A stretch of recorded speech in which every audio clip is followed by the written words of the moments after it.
I held the pen in my hand like a cigarette and brought it to my lips for half a second before realizing that I hadn't had a smoke in the better part of a year. Well, save for one smoke the night before. Old habits die hard. Even after kicking the chemical habit, the muscle memory and psychological conditioning of the habit remained.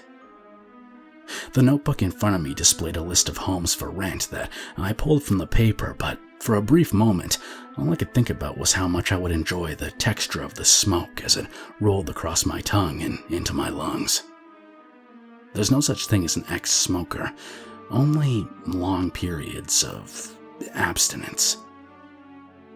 I woke in a panic a few nights before when it seemed like the whole house was shaking.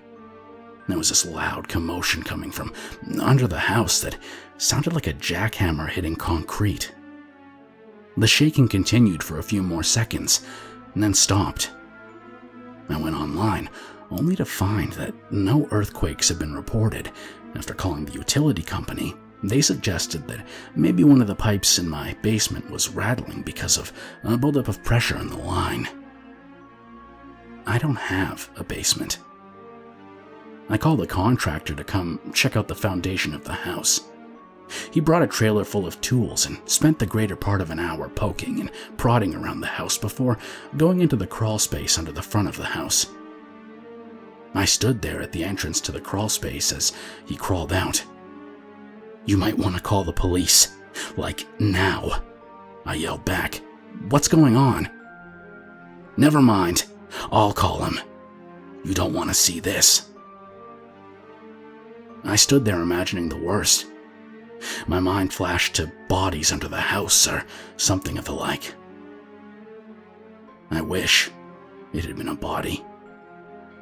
The police arrived, and after a conversation with the contractor, one of the officers went into the crawl space with him. He called over a colleague, and within an hour, there was an entire forensic team and a whole host of officers going in and out of the crawl space. As it turns out, someone had built a tunnel that came out directly under the foundation of my house. What's more, they found that one of my utility closets had the floor cut out in such a manner that they could enter my house. Several of the officers explored the tunnel, and after the resulting search, chilled me to the bone. Someone had tunneled their way into my home from across the street at my neighbor's house. Upon searching the neighbor's house, they found the bodies of the Miller family, wrapped in plastic and stuffed in a closet. I thought they were on vacation. One of the officers came out from the crawl space and lit a cigarette. The stress was too much.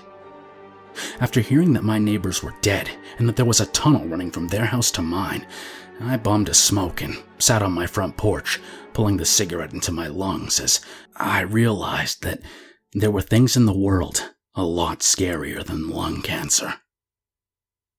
Like I said, there's no such thing as an ex-smoker. If you made it this far, I hope you'll follow me on Twitter at KingSpook Creepy.